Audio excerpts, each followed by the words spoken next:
오늘의 말씀은 호세아 5장입니다.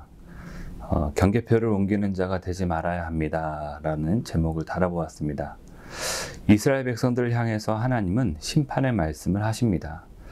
오늘의 말씀 5장에서 그 대상이 분명하게 나타나 있습니다.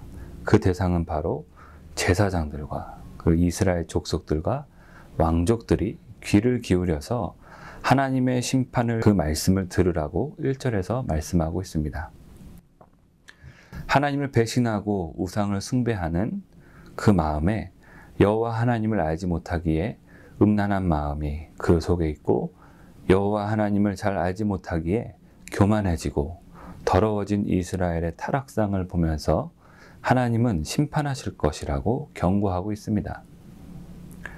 10절에서는 하나님의 진노지수가 상당히 높은 것을 느낄 수가 있습니다. 10절에 유다 지도자들은 경계표를 옮기는 자 같으니 내가 나의 진노를 그들에게 물같이 부으리라 라고 말씀합니다.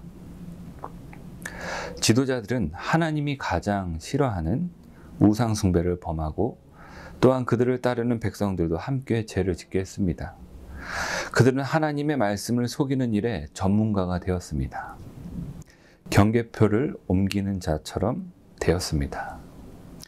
경계표라는 것은 경계선입니다. 정확한 기준점입니다. 말씀의 기준은 정확했습니다.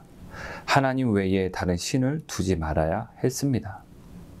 하나님이 기뻐하시는 것과 하나님이 진노하시는 그 기준을 분명히 지켰어야 했습니다. 하지만 말씀을 지켜야 할 자들이 말씀을 지키지 않고, 지도자들로부터 모든 백성들이 자기 마음대로 기준 삼아 여호와 하나님께 진노를 가져다 주고 결국 심판의 메시지를 받았다는 것입니다. 그래서 15절 마지막에 보면 그들이 그 죄를 뉘우치고 내 얼굴을 구하기까지 내가 내 곳으로 돌아가리라. 그들이 고난받을 때에 나를 간절히 구하리라 라는 말씀으로 5장이 끝이 납니다. 심판의 하나님은 다시 돌이키고 하나님을 찾고 구하면 그들을 심판하지 않으시지만, 지금의 모습대로라면 더 이상은 하나님을 떠나 살아가는 이들과 함께 하시지 않겠다는 말씀이십니다.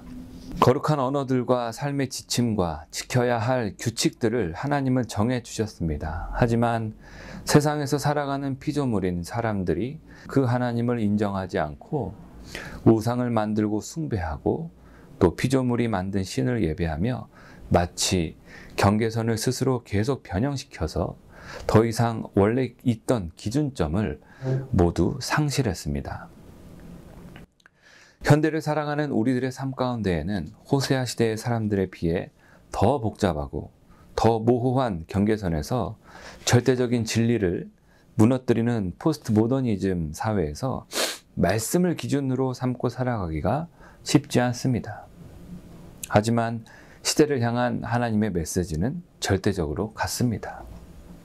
그것은 하나님의 말씀이 우리들의 삶의 기준이 되어야 한다는 것입니다. 성경에는 인간이 살아오면서 이미 저지른 수많은 실수와 실패가 담겨져 있습니다.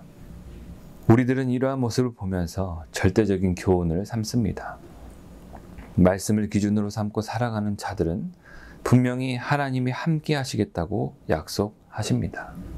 오늘도 나와 함께 하시는 하나님과 동행하시며 일상의 은혜를 누리시는 성도님 되시기를 간절히 소망합니다.